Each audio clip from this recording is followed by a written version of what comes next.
Bonsoir, mesdames, messieurs. Je pense que nous avons tous des sentiments partagés aujourd'hui à Montréal. Le sentiment de fierté, la fierté de l'avoir remporté, cette Coupe Stanley. La fierté de voir que quand ils le veulent, des Montréalais sont capables d'accomplir de grandes choses, de donner l'exemple aussi à ceux et celles qui en ont assez de la morosité.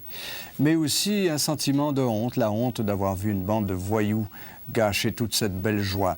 Sur tous les réseaux du monde aujourd'hui, ce sont malheureusement ces images sauvages qu'on montrait surtout. Ça donne pour le moins un goût amer au champagne de la Coupe.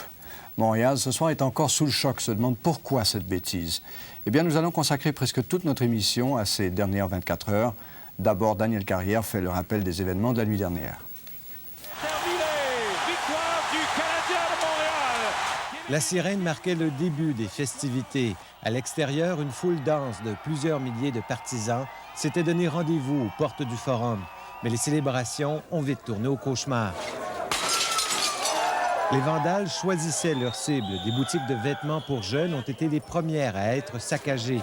Les commerçants, laissés à eux-mêmes, se sont armés pour tenter d'arrêter les pilleurs. La police de la CUM, qui se préparait depuis longtemps pour cette victoire, a été complètement débordée. Près d'une cinquantaine d'autopatrouilles ont été sérieusement endommagées. Les 800 policiers qui patrouillaient les rues de la ville ont également été pris à partie. Cette unité d'intervention a dû se réfugier à l'intérieur du commerce pour échapper aux projectiles de leurs agresseurs. Pendant près de 3 heures, les jeunes partisans s'en sont donnés à cœur joie, détruisant tout sur leur passage. Les médias qui tentaient de couvrir l'événement ont également été la cible des fêtards. Plusieurs vitrines qui ont été fracassées, rue Sainte-Catherine. En tout, près de 170 personnes ont été blessées, des blessures mineures causées par des bagarres et des vitres brisées.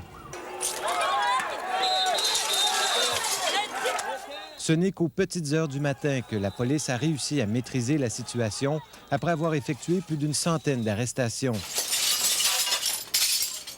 Les dégâts matériels sont importants et risquent de dépasser les 10 millions de dollars, ce qui fera de la Coupe Stanley de 1993 la plus coûteuse de l'histoire du Canadien. Daniel Carrière, à Montréal.